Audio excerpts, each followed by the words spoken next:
Pessoal do canal, hoje eu vim falar um pouquinho sobre terceirização. Então, embora a questão da terceirização no RE 958-252, anterior à reforma trabalhista, e na ADI 5685, pós-reforma trabalhista, embora tenha sido reconhecida a constitucionalidade da terceirização da atividade de fim, eu gostaria de trazer alguns comentários gerais acerca da terceirização. Então, para que a gente possa fazer essas pontuações necessárias, a terceirização ela é um instituto que vem de fora, né, o outsourcing, e é uma ideia, né, dentro de organização do trabalho, dentro de processo econômico, de permitir que a empresa realmente possa se dedicar àquele core business, àquela atividade principal que lhe desenvolva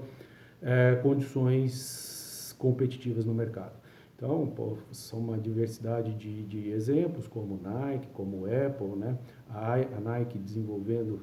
a sua marca, a Apple desenvolvendo tecnologia de novos produtos, e a possibilidade, dentro da ideia do processo econômico, no outsourcing, a transferência da manufatura desses produtos. Então, esse é o primeiro grande ponto da ideia. Embora a terceirização no Brasil sempre se submeteu a uma ideia de precarização, tá? Não discordo dessa ideia, principalmente pelo fato do ex-ministro do TST, Pedro Paulo Teixeira Manus, já ter se manifestado oportunamente de que alguns dos reflexos, né, de excessiva judicialização na cana-de-açúcar, na indústria de cana-de-açúcar do interior de São Paulo, possa levar a essa conclusão. Então, a primeira grande distinção que se faz dentro desse modelo maior é terceirização, o que se dá em transferência de execução de forma autônoma e independente desse processo econômico, dentro de limites territoriais, e o offshoring, quando esse processo, né, de transferência dessa produção, ele extrapola os limites territoriais. Então, eu vou buscar o quê? Mais ou menos a ideia de dumping social, eu vou buscar outros países, né, que não há uma proteção social tão desenvolvida,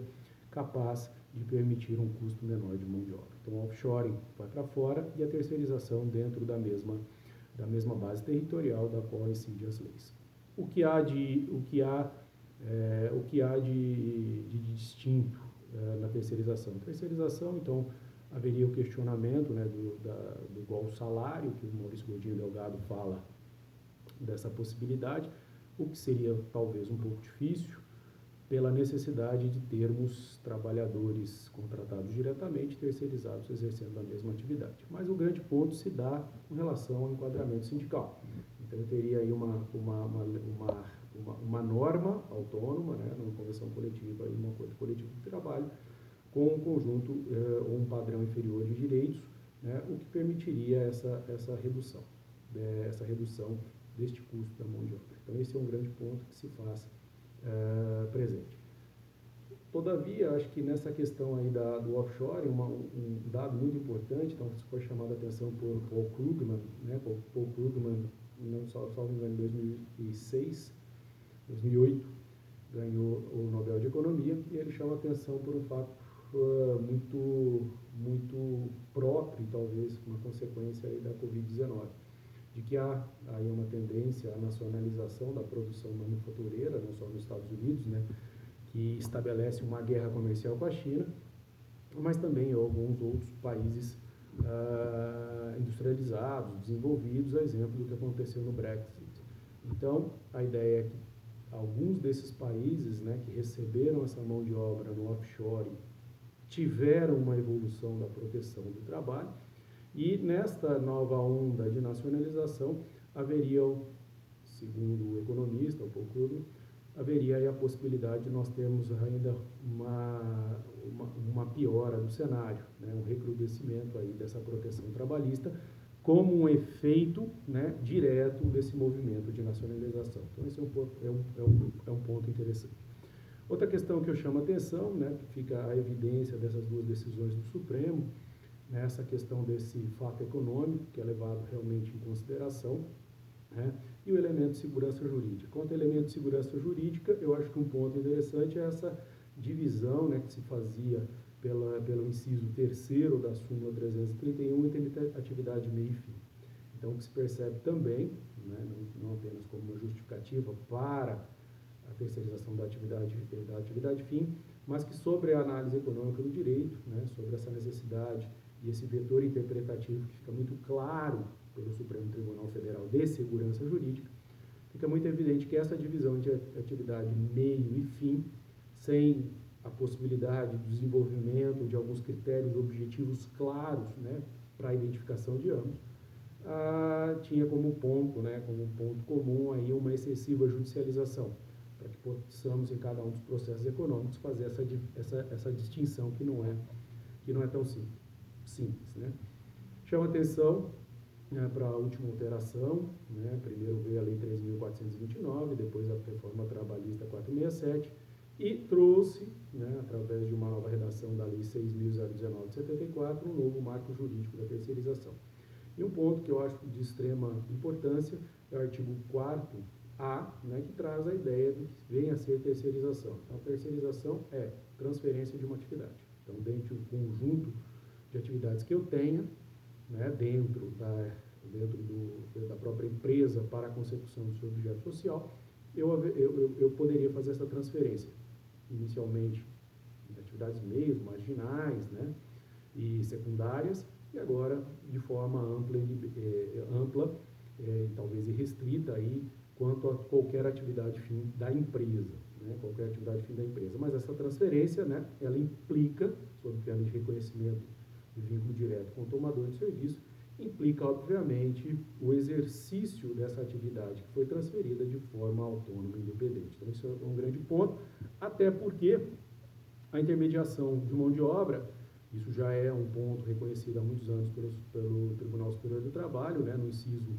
item 1 da súmula 331, essa intermediação de mão de obra, excepcionalmente, né, no trabalho que é admitido no trabalho temporário, né, substituição de pessoal regular e aumento extraordinário de serviços, que com a reforma trabalhista a gente fala aí numa relativização desse requisito para uma demanda complementar.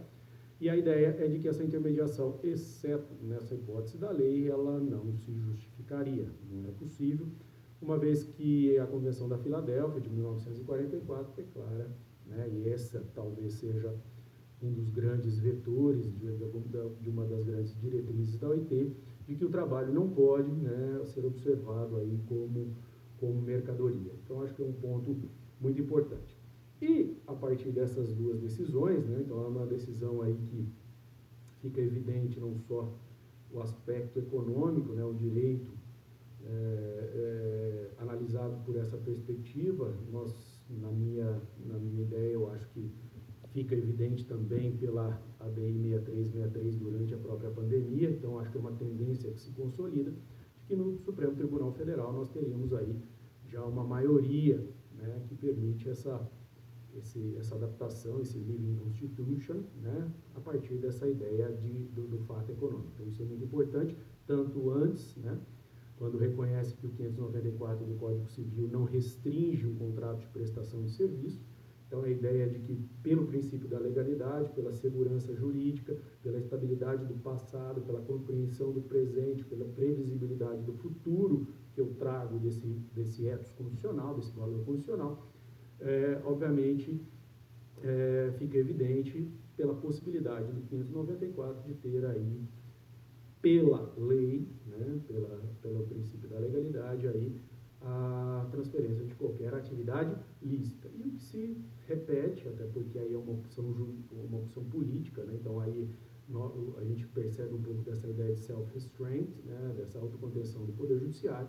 na ideia de que ele não poderia ali se substituir ao próprio legislador. Eu acho que é um movimento, né, que fica meio evidente após a reforma trabalhista e que se consolida, né? Então, houve uma discussão muito grande nessa cláusula de não ativismo judicial, que foi colocada no artigo 8º, parágrafo 2º, né, à época da reforma trabalhista, mas, ao que tudo indica, há um indicativo de consolidação dessa posição pelos tribunais superiores. Né? Então, se a gente perceber um pouquinho até do discurso de posse